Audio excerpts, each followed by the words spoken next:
Very happy evening friends. ಎಲ್ಲರೂ ಹೆಂಗಿದ್ದೀರಾ? ಚೆನ್ನಾಗಿದ್ದೀರಾ? So ಈ ಒಂದು ಸಣ್ಣ ಥಾಟ್ ಬೋರ್ಡ್ ಅಲ್ಲಿ ಬರೆದಿದ್ದೀನಿ. Stay focus, stay motivated, stay positive. Very small thought but it an effective one. ನಾವು ಏನ್ ಮಾಡ್ಬೇಕು ಅನ್ನೋದು ಆ ವಿಷಯದಲ್ಲಿ ಫೋಕಸ್ಡ್ ಆಗಿರ್ಬೇಕು. ಬೇರೆ ಯಾರು ನಮ್ಮನ್ನ ಹೆಚ್ಚಾಗಿ ಮಾತಾಡದೇ ಇದ್ರು ನಮ್ಮನ್ನ ನಾವೇ ಮೋಟಿವೇಟ್ ಆಗಿರ್ಬೇಕು. ಇದೆಲ್ಲದಕ್ಕೂ ಹೆಚ್ಚಾಗಿ ನಾವು ಪಾಸಿಟಿವ್ ಆಗಿದ್ರೆ ಯಾವುದೇ ಒಂದು ಒಳ್ಳೆ ವಿಷಯ ನಮ್ಗೆ ಖಂಡಿತ ನಡೆಯುತ್ತೆ. So keep these three things in mind and definitely good things are bound to happen. With that good note, we'll start today's session wherein we stopped last class with simple present tense, positive and negative sentences. ಅಲ್ವಾ? Simple present ಅಲ್ಲಿ ಅಂದ್ರೆ ಇವಾಗ ಒಂದು ವಿಷಯ ನಡೀತಿದೆ ಅಂದ್ರೆ ಅದನ್ನ ನಾವು ವರ್ತಮಾನ ಕಾಲದಲ್ಲಿ ಹೇಳ್ತೀವಿ. ನಡೆಯುತ್ತೆ ಪಾಸಿಟಿವ್, ನಡೆಯೋದಿಲ್ಲ ಡಸ್ ನಾಟ್ ಅನ್ನೋ ಪದನ ಬಳಸ್ತೀವಿ ಅಂತ ನೋಡಿದ್ವಿ ಅಲ್ವಾ? ಸೊ ಇವತ್ತಿನ ಸೆಷನ್ ನಲ್ಲಿ ಇಂಟರಾಗೇಟಿವ್ ಸೆಂಟೆನ್ಸಸ್ ನ ಹೇಗೆ ಸಿಂಪಲ್ ಪ್ರೆಸೆಂಟ್ ಅಲ್ಲಿ ನಾವು ಬರೆಯೋದು, ಅದಾದ್ಮೇಲೆ ಕಂಟಿನ್ಯೂಸ್ ಫಾರ್ಮ್ ಅಲ್ಲಿರೋ ಸೆಂಟೆನ್ಸ್ ನ ನೋಡೋಣ ಆಯ್ತಾ. ಇಂಟರಾಗೇಟಿವ್ ಅಂದ್ರೆ ಏನು? ಪ್ರಶ್ನೆ ರೀತಿಯಾಗಿರೋ ವಿಷಯಗಳು, ಅದನ್ನ ಸಿಂಪಲ್ ಪ್ರೆಸೆಂಟ್ ಅಲ್ಲಿ ಹೇಗೆ ನಾವು ಉಪಯೋಗಿಸ್ತೀವಿ. ಇಂಟರಾಗೇಟಿವ್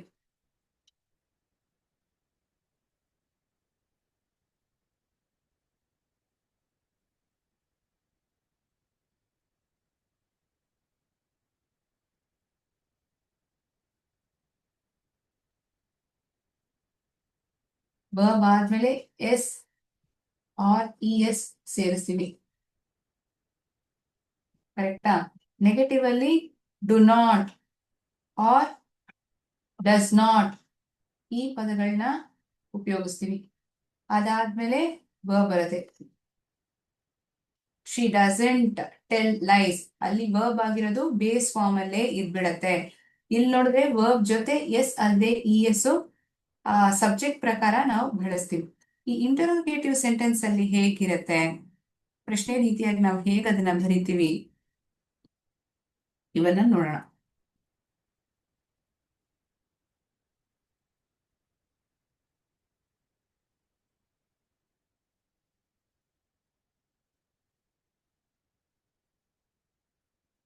ಡು ಅಲ್ಲದೆ ಡಸ್ ಅನ್ನೋ ಪ್ರಶ್ನೆ ರೀತಿಯಾಗಿರೋ ಪದಗಳನ್ನ ಬಳಸ್ತೀವಿ.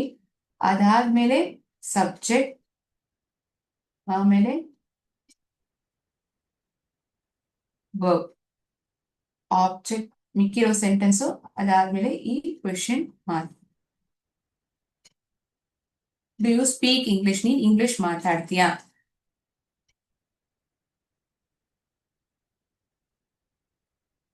ಡು ಅಲ್ಲದೆ ಡಸ್ ಈ ಎರಡು ಕ್ವೆಶ್ಚನ್ ವರ್ಡ್ಸ್ ನ ನಾವು ಉಪಯೋಗಿಸ್ತೀವಿ. It depends upon the subject wherein we use do or does. We'll see few sentences. With that itself we'll be able to understand it much better.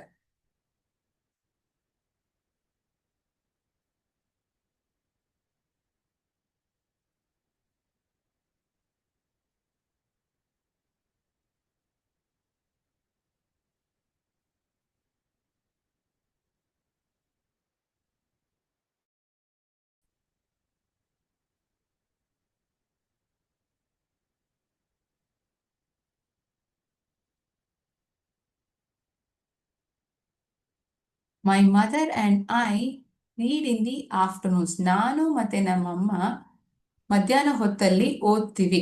ಇದನ್ನ ಸಾಧಾರಣವಾಗಿ ಇರೋ ಸೆಂಟೆನ್ಸ್. ಇದೇ ಸೆಂಟೆನ್ಸ್ ನಾನು ಪ್ರಶ್ನೆ ರೀತಿಯಾಗಿ ಕೇಳ್ಬೇಕಂದ್ರೆ ಹೇಗೆ ಹೇಳ್ತೀನಿ? ನಾನು ಮತ್ತೆ ನನ್ನಮ್ಮ ಮಧ್ಯಾಹ್ನ ಹೊತ್ತಲ್ಲಿ ಓದ್ತೀವಾ? Do my mother and I read in the afternoons ಈ ತರ ಕೇಳ್ಬೋದು. ಇಲ್ಲಾಂದ್ರೆ do we read in the afternoons, ನಾವು ಮಧ್ಯಾಹ್ನ ಹೊತ್ತಲ್ಲಿ ಓದ್ತೀವಾ? ಇಲ್ಲಿ ನೋಡಿದ್ರೆ ಸಬ್ಜೆಕ್ಟ್ ಅಲ್ಲಿ ಪ್ಲೂರಲ್ ಫಾರ್ಮ್ ಆಗಿ ಹೇಳ್ಬಿಟ್ಟಿದ್ವಿ. ವಿ ಅಂದ್ರೆ ನಾನು ಮತ್ತೆ ನಮ್ಮಮ್ಮ. ಇಲ್ಲಾಂದ್ರೆ ನಾನು ಸೆಪರೇಟ್ ಆಗಿ ಹೇಳ್ಬೇಕು ಅಂತ ಅಂದ್ಕೊಂಡಿದ್ದೀನಿ ಅಂದ್ರೆ ನಾನು ಏನ್ ಮಾಡ್ಬೋದು? Do my mother and I read in the afternoons, ಮಧ್ಯಾಹ್ನ ಹೊತ್ತುಗಳಲ್ಲಿ ನಾನು ಮತ್ತೆ ನಮ್ಮಮ್ಮ ಓದ್ತೀವಾ? We drive to the beach on Saturdays, ಶನಿವಾರಗಳಲ್ಲಿ ನಾವು ಬೀಚ್ ಕಡೆ ಹೋಗ್ತೀವಿ, ನಾವು ಹೋಗ್ತೀವಿ. Do we drive to beach on Saturdays? Do we drive to beach on Saturdays? ನಾವು ಹೋಗ್ತೀವಾ? The cat comes daily to our garden.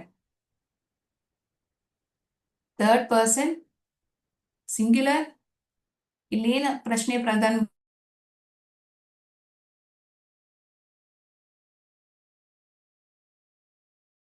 ಬಳಸ್ಬೋದು. Does, he, she, it.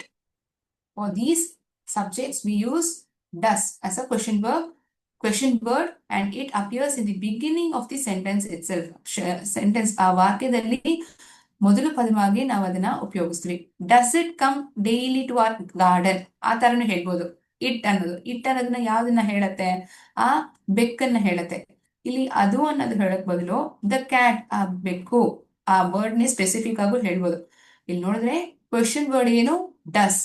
So sentence ಕೊನೆಯಲ್ಲಿ ಈ ಕ್ವೆಶನ್ ಮಾರ್ಕ್ ಹಾಕ್ಲೇಬೇಕು ನಾವು.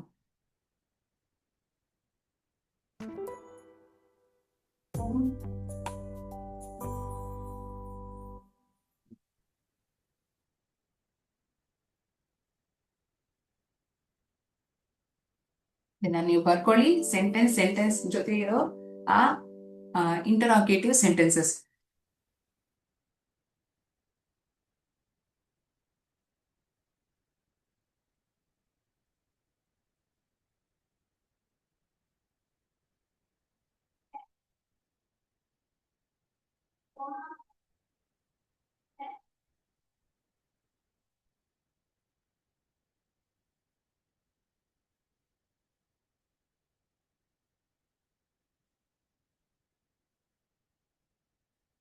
ಬರ್ಕೊಂಡಾಯ್ತಾ?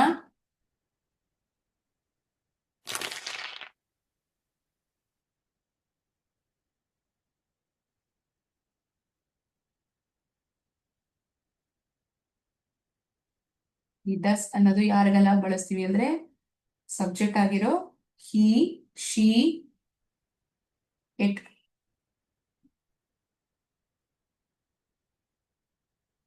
I, do we, do I, do they, do you. Exactly. First person singular, first person plural, second person singular as well as plural, ಮತ್ತೆ they. We use do for these many subjects.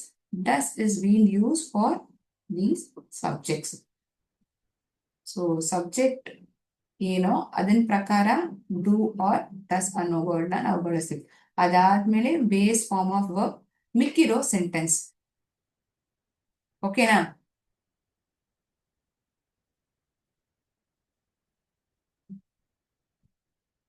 Simple present tense ಅಲ್ಲಿ ಹೇಗೆ positive, negative ಮತ್ತೆ interrogative sentence ನ ಬರಿಬೇಕು ಅನ್ನೋದು ಗೊತ್ತಾಯ್ತಾ? So what are all the instances wherein we use simple present tense? ಇವಾಗ ಸದ್ಯಕ್ಕೆ ಅದು ನಿಜವಾಗಿದೆ ಟ್ರೂ ಇನ್ ಪ್ರೆಸೆಂಟ್, ಹ್ಯಾಬಿಟ್ಸ್ಗೆ, ಅಭ್ಯಾಸಕ್ಕೆ, ಮತ್ತೆ general truths or facts, future time tables, ಇವೆಲ್ಲದಕ್ಕೂ ನಾವು ಸಿಂಪಲ್ ಪ್ರೆಸೆಂಟ್ ಟೆನ್ಸ್ ಅಲ್ಲಿ ಬರಿತೀವಿ. ಆಯ್ತಾ? ಇವಾಗ ಮುಂದೆ ನಾವು ನೋಡೋದು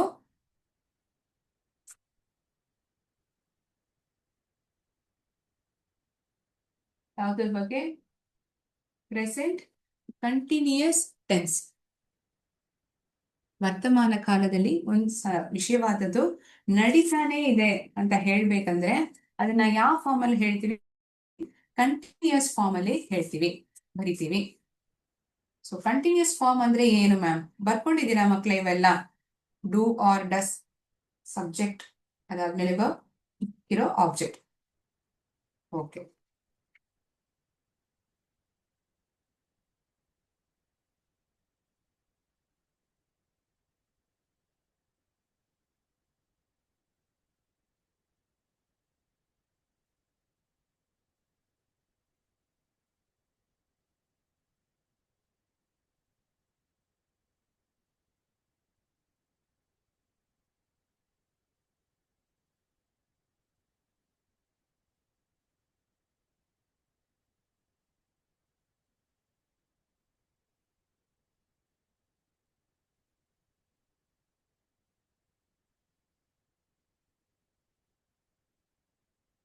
Subject plus is or are, verb plus ing.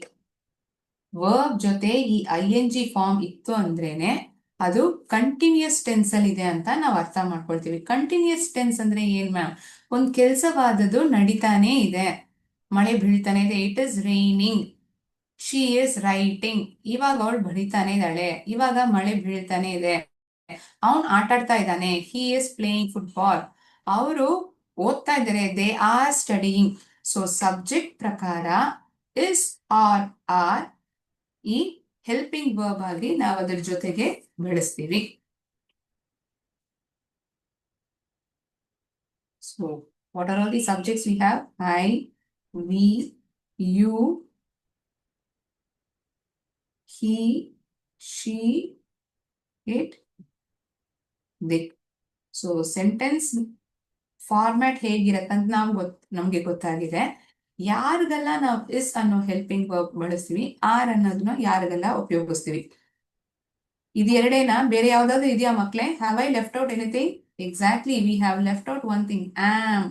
Am ಅನ್ನೋದು ಯಾರಿಗೆ ಉಪಯೋಗಿಸ್ತೀವಿ? ಆಮ್ ಅನ್ನೋದು ಐ ಅನ್ನೋ ಸಬ್ಜೆಕ್ಟ್ಗೆ. I am studying. We are, you are, they R.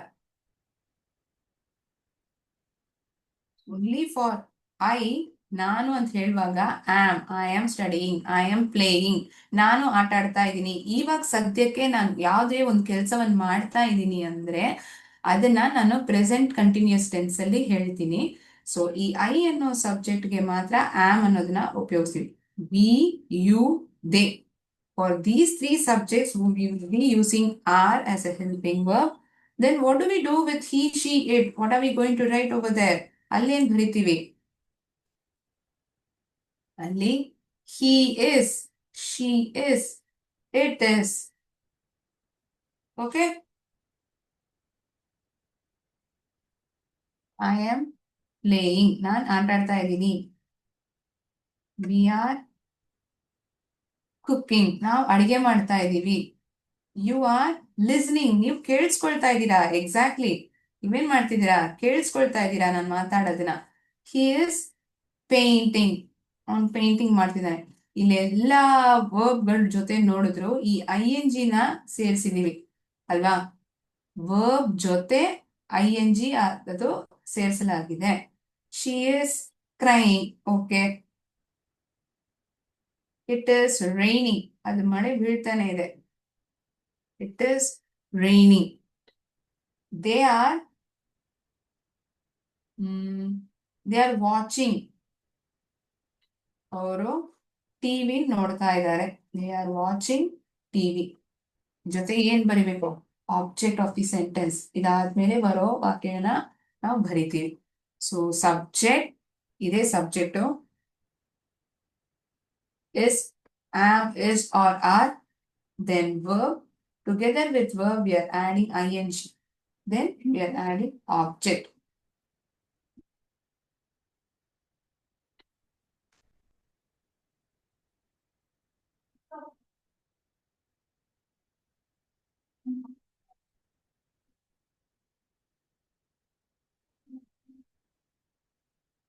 ಬರ್ಕೊಂಡಿದ್ದೀರಾ? Present continuous tense ಅಲ್ಲಿ ಏನಾಗ್ತಿದೆ? ಕೆಲಸವಾದದ್ದು ನಡೀತಾನೆ ಇದೆ ಅಂತ ಹೇಳೋದಿಕ್ಕೆ ನಾನು ಪ್ರೆಸೆಂಟ್ ಕಂಟಿನ್ಯೂಸ್ ಟೆನ್ಸ್ ಅಲ್ಲಿ ಹೇಳ್ತಿದ್ದೀನಿ. ಸದ್ಯಕ್ಕೆ ಇವಾಗ ನಡೀತಾ ಇದೆ ಹೇಳುವಾಗ ಪ್ರೆಸೆಂಟ್ ಕಂಟಿನ್ಯೂಸ್ ಟೆನ್ಸ್ ಅಲ್ಲಿ ಉಪಯೋಗಿಸಿ. ಸರಿ, ನಾನು ಯಾವಾಗೆಲ್ಲ ಪ್ರೆಸೆಂಟ್ ಕಂಟಿನ್ಯೂಸ್ ಟೆನ್ಸ್ ಅಲ್ಲಿ ಬರಿಬೇಕು ಅದು ನನ್ಗೆ ಗೊತ್ತಿರ್ಬೇಕಲ್ವಾ?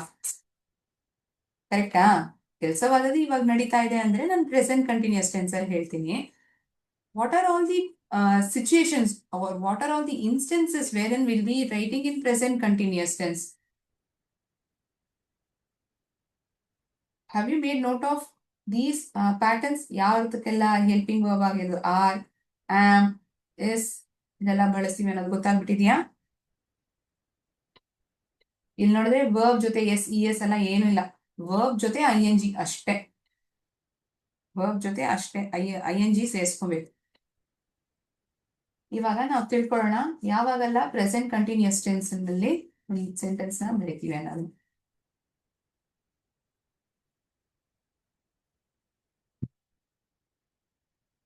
ಸದ್ಯಕ್ಕೆ ಇವಾಗ ಒಂದು ನಡೀತಾ ಇದೆ, happening now. You are listening to the class. ನೀವು ಇವಾಗ ಕ್ಲಾಸ್ ಅಲ್ಲಿ ಕೇಳಿಸ್ಕೊಳ್ತಾ ಇದ್ದೀರಾ. Okay, it is happening right now. At that point of time, we'll use present continuous tense. I am writing. ನಾನು ಬರಿತಾ ಇದ್ದೀನಿ. I am writing on the board. ನಾನು board ನಲ್ಲಿ ಬರಿತಾ ಇದ್ದೀನಿ. ಎಕ್ಸಾಕ್ಟ್ಲಿ. ನೀವ್ ಕೇಳಿಸ್ಕೊಳ್ತಾ ಇದ್ದೀರಾ. You are listening. ನೋಡಿದ್ರೆ ಐ ಅನ್ನುವಾಗ ಆಮ್, ನೀನು ಅಲ್ಲದೆ ನೀವು ಅಂತ ಹೇಳುವಾಗ ಯು ಆರ್ ಹೆಲ್ಪಿಂಗ್ ವರ್ಬ್ ಬರುತ್ತೆ. ಅದಾದ್ಮೇಲೆ ವರ್ಬ್ ಜೊತೆ ING. ಇಲ್ಲೇನಾಗತ್ತೆ, ಇ ಅನ್ನೋ ಲೆಟರ್ ಅಲ್ಲಿ ಮುಗಿಯೋ ಪದಗಳಿಗೆ ಐ ಅನ್ನೋ ಲೆಟರ್ ಅಲ್ಲಿ ನಾವು ಬದಲಾವಣೆ ಮಾಡುತ್ತೀವಿ. ರೈಟಿಂಗ್, ರೈಟ್ ಅಂತ ಹೇಳೋದು WRITE, ಅದೇ ಅದು ಸ್ಪೆಲ್ಲಿಂಗ್. ಅಲ್ಲಿ ಏನಾಗುತ್ತೆ, ನಾನು ಕಂಟಿನ್ಯೂಸ್ ಫಾರ್ಮ್ ಅಲ್ಲಿ ಬರಿಬೇಕಂದ್ರೆ E gets transform to I and ING. 2 ಸತಿ ಐ ಅಂತ ಉಪಯೋಗಿಸೋದಿಲ್ಲ. ಓಕೆನಾ? You are playing cricket. ನೀನ್ ಕ್ರಿಕೆಟ್ ಆಟ ಆಡ್ತಾ ಇದೀಯಾ. ಸೊ ಸದ್ಯಕ್ಕೊಂದು ಕೆಲಸವಾದ ನಡೀತಿದೆ ಅಂದ್ರೆ ಆಗ ಪ್ರೆಸೆಂಟ್ ಕಂಟಿನ್ಯೂಸ್ ಟೆನ್ಸ್ ಅಲ್ಲಿ ಹೇಳೋದು. ಫಿಕ್ಸೆಡ್ ಪ್ಲಾನ್ಸ್, ತೀರ್ಮಾನ ಮಾಡಿಟ್ಟಿದ್ದೀರಾ ಈ ಒಂದು ಕೆಲಸವಾದದ್ದು ನಡೆಯುತ್ತೆ.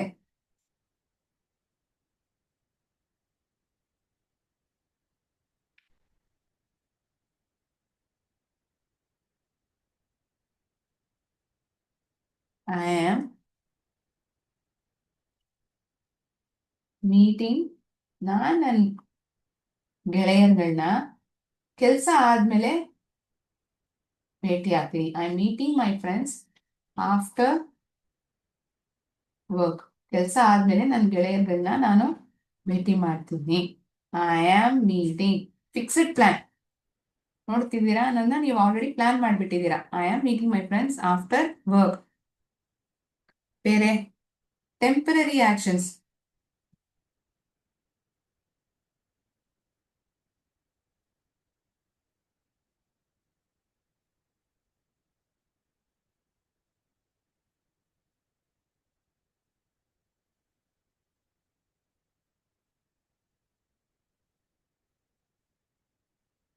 ಅವಳು ಈ ವಾರ ಶಿ ಇಸ್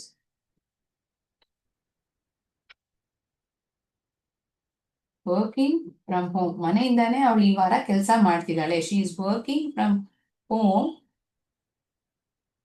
ದಿಸ್ ವೀಕ್. ಈ ವಾರ ಟೆಂಪರರಿ ಪ್ಲಾನ್. ಯಾವಾಗ್ಲೂ ಅವಳು ಮನೆಯಿಂದಾನೇ ಕೆಲಸ ಮಾಡೋದಿಲ್ಲ. ಈ ವಾರಕ್ಕೆ ಅದೊಂದು temporary plan, temporary action. She is working from home this weak.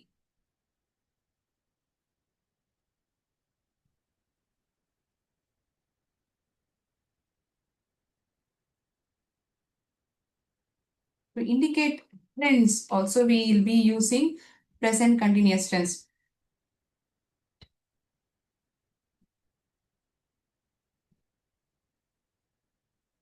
Many students, ಎಷ್ಟೋ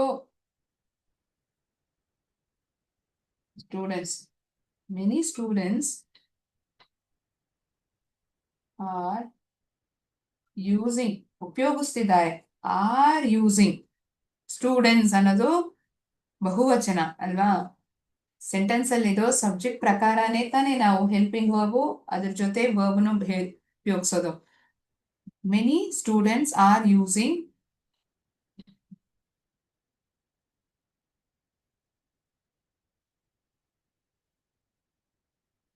computers to access. ಯಾಕೆ ಕಂಪ್ಯೂಟರ್ಗಳನ್ನ ಬಳಸ್ತಿದ್ದಾರೆ?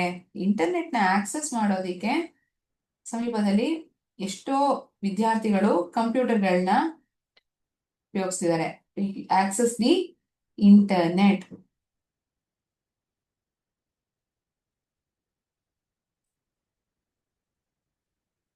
Longer action that is in progress now. For that purpose also we write in present continuous tense. Longer actions in progress.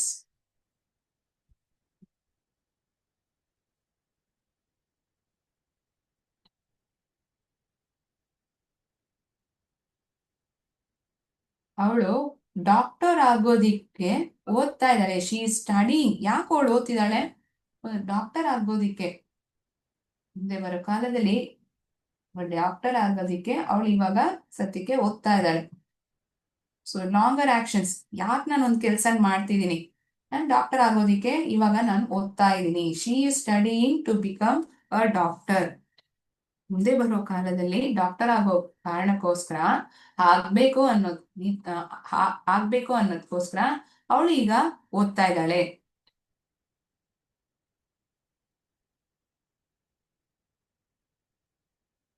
So various instances wherein present continuous tense is being used is mentioned on the board. ಉದಾಹರಣೆಗಳ ಜೊತೆ ಆ ವಿಷಯನ ನಾವು ತಿಳ್ಕೊಂಡಿದ್ವಿ. Basic format of sentence subject ಜೊತೆಗೆ is ಅಲ್ಲದೆ are, ಅದಾದ್ಮೇಲೆ verb ಜೊತೆ ING.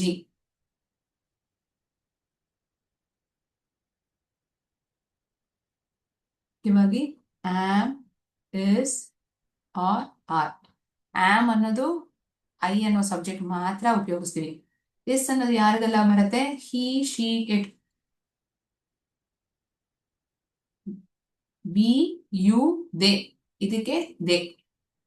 ಬಿ, ಯು, ದೇ ಅನ್ನೋದಕ್ಕೆ ಆರ್ ಅನ್ನೋ ಹೆಲ್ಪಿಂಗ್ ವರ್ಬ್ ನ ಉಪಯೋಗಿಸ್ತೀವಿ. ಅದಾದ್ಮೇಲೆ ಮೇನ್ ವರ್ಬ್ ಜೊತೆ ING. ಈ ಕಂಟಿನ್ಯೂಸ್ ಫಾರ್ಮ್ ಅಂತ ಹೇಳ್ತಿದ್ದೀನಲ್ಲ, ಆ ಕಂಟಿನ್ಯೂಸ್ ಅನ್ನೋದಕ್ಕೆ ಮತ್ತೊಂದು ಪದ ಇದೆ ಹೇಳೋದಿಕ್ಕೆ. What is the other word that indicates continuous form is that progressive. Progressive ಇದೊಂದು ಮತ್ತೊಂದು ಪದ. ಕಂಟಿನ್ಯೂಸ್ ಅಂತ ಹೇಳೋದಿಕ್ ಬದಲು ಈ ಪದನು ಕೆಲವು ಜಾಗಗಳಲ್ಲಿ ಉಪಯೋಗಿಸ್ತಾರೆ. ಆಯ್ತಾ?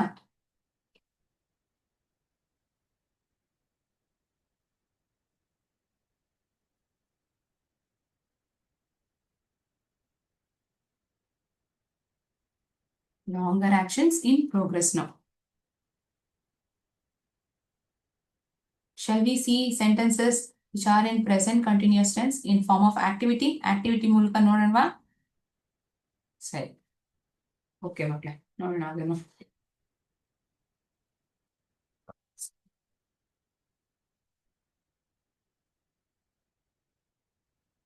ಇವೆಲ್ಲ ಬರ್ಕೊಂಡಿರ್ತೀರಾ ಅಂತ ಅನ್ಕೊಳ್ತೀನಿ. You access internet. I hope it is clear. Internet ಅಂತ ಬರ್ದಿದೆ.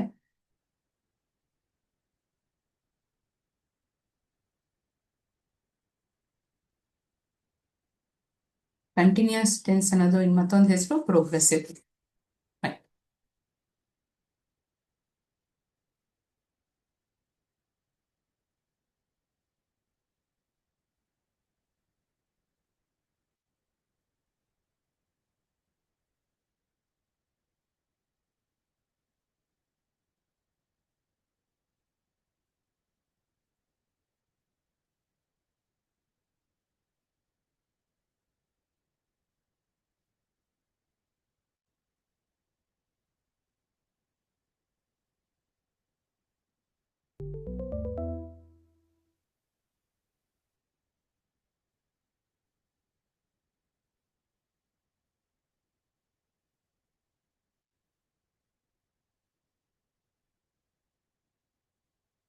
ಅವನ್ ಏನ್ ಮಾಡ್ತಿದ್ದಾನೆ? ನಟನ ಮಾಡ್ತಿದ್ದಾನೆ. ಹಿ ಡ್ಯಾನ್ಸಸ್ ಅಂತ ಹೇಳ್ತೀವಿ. ಅವನ್ ಡ್ಯಾನ್ಸ್ ಮಾಡ್ತಿದ್ದಾನೆ ಅಂದ್ರೆ ಹಿ ಡ್ಯಾನ್ಸಸ್. ಇವಾಗ ಸದ್ಯಕ್ಕೆ ಅವನ್ ಡ್ಯಾನ್ಸ್ ಮಾಡ್ತಾನೆ ಇದ್ದಾನೆ. He is dancing. ಹಿ ಆದ್ಮೇಲೆ ಇಸ್ ಅನ್ನೋ ಪದ ಹೆಲ್ಪಿಂಗ್ ವರ್ಬ್ ಉಪಯೋಗಿಸಿದ್ದೀವಿ. They are running. ಅವ್ರು ಓಡ್ತಾನೆ ಇದ್ದಾರೆ. ಇವಾಗ್ಲೂ ಓಡ್ತಾನೆ ಇದ್ದಾರೆ. They are running.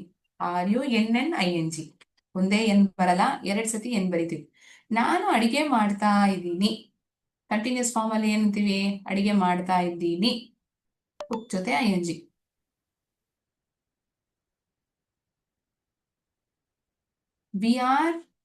ನಾವು ಬೇಡ್ಕೊಳ್ತಾ ಇದ್ದೀವಿ ದೇವ್ರ ಹತ್ರ. We are praying. It is hopping. ಅದು ಕುದಿತಾ ಇದೆ. It is hopping. HOPPING. he is dancing, they are running. ಇಲ್ಲಿ ನೋಡಿದ್ರೆ ವರ್ಬ್ ಜೊತೆ ING ಅನ್ನೋದು ಕಾನ್ಸ್ಟೆಂಟ್ ಆಗಿರೋ ವಿಷಯವಾಗಿದೆ. ಇಸ್ ಉಪಯೋಗಿಸ್ಬೇಕಾ, ಆರ್ ಬಳಸ್ಬೇಕಾ, ಆಮ್ ಎಲ್ಲಿ ಉಪಯೋಗಿಸ್ಬೇಕು ಅನ್ನೋದು ನಿಮ್ಗೆ ಚೆನ್ನಾಗಿ ಗೊತ್ತಿರ್ಬೇಕು. ಆಯ್ತಾ?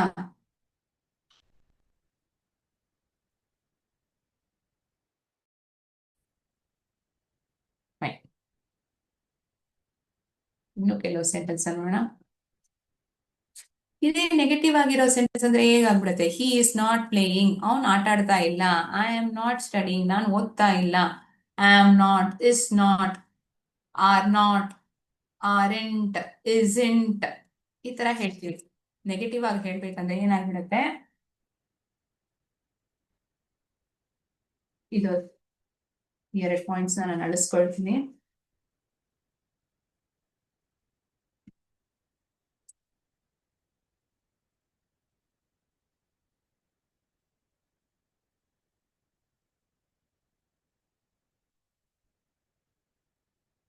ಇದು ಪಾಸಿಟಿವ್ ಆಗಿರೋದಕ್ಕೆ. ಈಗ ನೆಗೆಟಿವ್ ಆಗಿರೋದಕ್ಕೆ ಏನಾಗುತ್ತೆ? Subject plus am are is are are, ಅದಾದ್ಮೇಲೆ ಮುಖ್ಯವಾಗಿ ನಾಟ್, ಅದಾದ್ಮೇಲೆ ವರ್ಬ್ ಜೊತೆ ING. I am not writing, ನಾನ್ ಬರಿತಾ ಇಲ್ಲ. I am not writing homework. She is not playing football.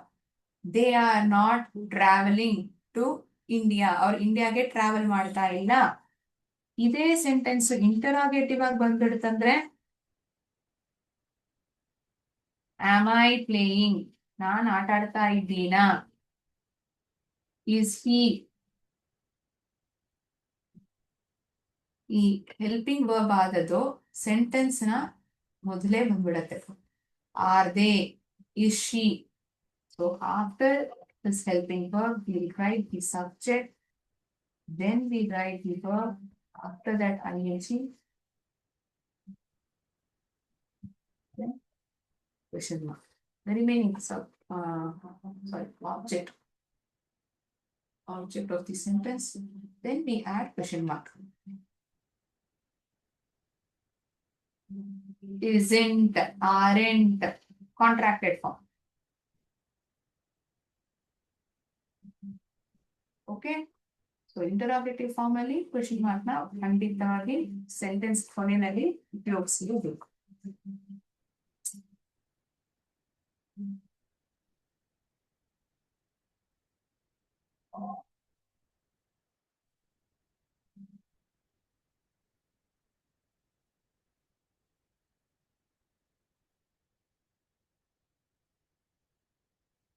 ಈ ಸೆಂಟೆನ್ಸ್ ನ ನೀವೇ ರಿಅರೇಂಜ್ ಮಾಡಿ ಕಂಟಿನ್ಯೂಸ್ ಫಾರ್ಮ್ ಆಗಿರೋ ಸೆಂಟೆನ್ಸ್ ನ ಹೇಳ್ಬೇಕು. ಅವನು ಕ್ರಿಕೆಟ್ ಅನ್ನ ಆಟ ಆಡ್ತಾ ಇದ್ದಾನೆ, ಕ್ರಿಕೆಟ್ ನ ಆಟ ಆಡ್ತಿದ್ದಾನೆ. ಈ ಓಕೆ, ಅವನು ಇವಾಗ ಆಟ ಆಡ್ತಾ ಇದ್ದಾನೆ. ಹಿ ಇಸ್ ಏನ್ ಮಾಡ್ತಿದ್ದಾನೆ? ಆಟ ಆಡ್ತಾ ಇದ್ದಾನೆ. Playing, he is playing cricket. He place cricket ಅಂದ್ರೆ ಅವ್ನು ಕ್ರಿಕೆಟ್ ಆಟ ಆಡ್ತಾನೆ, ಅದು ಸಿಂಪಲ್ ಪ್ರೆಸೆಂಟ್ ಆಗ್ಬಿಡತ್ತೆ. ಓಕೆನಾ? ಇವಾಗ ಅವ್ನು ಕ್ರಿಕೆಟ್ ಆಟ ಆಡ್ತಾ ಇದ್ದಾನೆ ಅನ್ನೋಕ್ಕೋಸ್ಕರ ಹಿ ಇಸ್ ಪ್ಲೇಯಿಂಗ್ ಕ್ರಿಕೆಟ್. ನಾನು ಮಾರ್ಕೆಟಿಗೆ ಹೋಗ್ತಾ ಇದ್ದೀನಿ, ಇವಾಗ ಹೋಗ್ತಾ ಇದ್ದೀನಿ. ಐ ಅನ್ನೋ ಸಬ್ಜೆಕ್ಟ್ ಬಂತಂದ್ರೆ ಅದ್ರ ಜೊತೆ ಏನ್ ಬರ್ಬೇಕು? ಆಮ್. ಎಕ್ಸಾಕ್ಟ್ಲಿ, ನಾನು ಹೋಗ್ತಾ ಇದ್ದೀನಿ. ಎಲ್ಲಿ ಹೋಗ್ತಾ ಇದ್ದೀನಿ? I am going to the market. ಹೋಗ್ತಾ ಇದ್ದೀನಿ. I along with that helping verb am, ಹೋಗ್ತಾ ಇದ್ದೀನಿ, verb plus ING. Where am I going? To the market. This is the object of the sentence.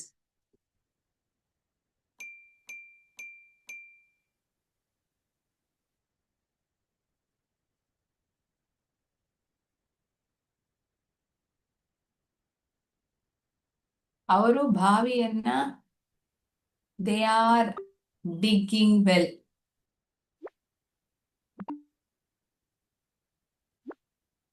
They are digging a well.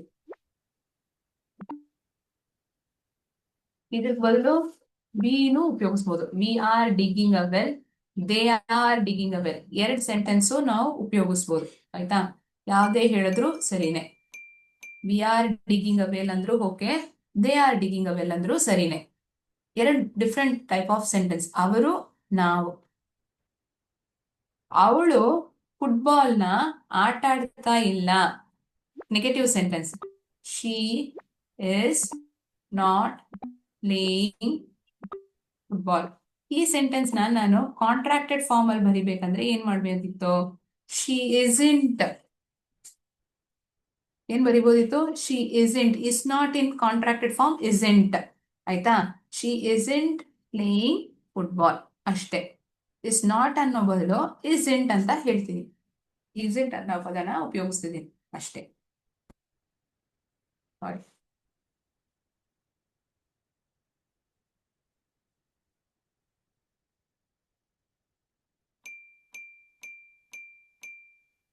ತುಂಬಾ ಸರಿ. ನಾವು ಹಾಡನ್ನ ಕೇಳಿಸ್ಕೊಳ್ತಾ ಇದ್ದೀವಿ, music ಅನ್ನ ಕೇಳಿಸ್ಕೊಳ್ತಾ ಇದೀವಿ. ನಾವು, be, you, we, they. For these subjects we use are as helping verb. We are listening. ಏನ್ ಕೇಳಿಸ್ಕೊಳ್ತಾ ಇದೀವಿ? ಮ್ಯೂಸಿಕ್ ಅನ್ನ ಕೇಳಿಸ್ಕೊಳ್ತಾ ಇದೀವಿ. We are listening to music.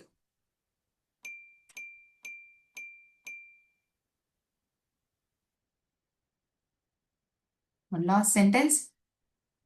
ನೀನು ಸುಳ್ಳನ್ನ ಹೇಳ್ತಾನೆ ಇದೆಯಾ? You are telling. ನೀನು ಹೇಳ್ತಾ ಇದೆಯಾ? ಯು ಅನ್ನೋ ಸಬ್ಜೆಕ್ಟ್ ಬರುವಾಗ ಆರ್ ಅನ್ನೋ ಹೆಲ್ಪಿಂಗ್ ವರ್ಬ್ ಬರುತ್ತೆ. ಅದ್ರ ಜೊತೆ ವರ್ಬ್ ಆದ್ಮೇಲೆ ING ಹೇಳ್ತೀವಿ. ಏನ್ ಹೇಳ್ತಾ ಇದೀಯಾ? ಸುಳ್ಳನ್ನ ಹೇಳ್ತಾ ಇದೀಯಾ? You are telling lies. ಕೊನೆಯದಾಗಿರೋ ಸೆಂಟೆನ್ಸ್ ಮುಗಿಸ್ಬಿಡೋಣ. Last sentence. ಮೋನಾ. ಯಾರು ಮಾಡ್ತಿದ್ದಾರೆ? ಮೋನಾ ಅನ್ನೋರು ಏನೋ ಒಂದು ಕೆಲಸ ಮಾಡ್ತಿದ್ದಾರೆ. ಏನ್ ಮಾಡ್ತಿದ್ದಾರೆ? ಅಡಿಗೆ ಮನೆಯಲ್ಲಿ ಅಡಿಗೆ ಮಾಡ್ತಿದ್ದಾರೆ. Mona is cooking food. ಏನ್ ಅಡಿಗೆ ಮಾಡ್ತಾರೆ? ಊಟನ. ಎಲ್ಲಿ? ಕಿಚನ್ ನಲ್ಲಿ. Mona is cooking food in the kitchen. In the kitchen ಅನ್ನೋದು ಎಲ್ಲಿ ಅಡಿಗೆ ಮಾಡ್ತಿದ್ದಾರೆ ಅನ್ನೋದು ಆಬ್ಜೆಕ್ಟ್ ಆಗ್ಬಿಡತ್ತೆ. ಏನ್ ಮಾಡ್ತಿದ್ದಾರೆ? ಅಡಿಗೆ ಮಾಡ್ತಾರೆ. ಎಲ್ಲಿ ಮಾಡ್ತಿದ್ದಾರೆ? ಕಿಚನ್ ನಲ್ಲಿ ಮಾಡ್ತಿದ್ದಾರೆ. ಇವಾಗ ಸದ್ಯಕ್ಕೆ ಒಂದು ಕೆಲಸವಾದದ್ದು ನಡೀತಾನೆ ಇದೆ. ಓಕೆ. ಸೊ ಇವತ್ತಿನ ಸೆಂಟೆನ್ಸ್ ಅಲ್ಲಿ ಇವತ್ತಿನ ಕ್ಲಾಸ್ ನಲ್ಲಿ ನಾವು ಸಿಂಪಲ್ ಪ್ರೆಸೆಂಟ್ ನಲ್ಲಿ ಇಂಟರಾಗೇಟಿವ್ ಸೆಂಟೆನ್ಸಸ್ ನ ಹೇಗೆ ಬರಿತೀವಿ, ಪ್ರೆಸೆಂಟ್ ಕಂಟಿನ್ಯೂಸ್ ಟೆನ್ಸ್ ಅಂದ್ರೆ ಏನು, ಎಂತಹ ಸಂದರ್ಭಗಳಲ್ಲಿ ಅದನ್ನ ಉಪಯೋಗಿಸ್ತೀವಿ, ಸೆಂಟೆನ್ಸ್ ಸ್ಟ್ರಕ್ಚರ್ ಹೇಗಿರತ್ತೆ, ಇವೆಲ್ಲ ನೋಡಿದೀವಿ. ಆಯ್ತಾ? ಇವತ್ತಿನ ಸೆಷನ್ ನಾನು ಇಲ್ಲೇ ಮುಗಿಸ್ಕೊಳ್ತೀನಿ. ಮುಂದಿನ ಸೆಷನ್ ಅಲ್ಲಿ ನಾವು ಭೇಟಿ ಆಗೋಣ. Thank you. ಜೈ ಹಿಂದ್, ಜೈ ಭಾರತ್, ಜೈ ವಿದ್ಯಾಶಕ್ತಿ. Thank you.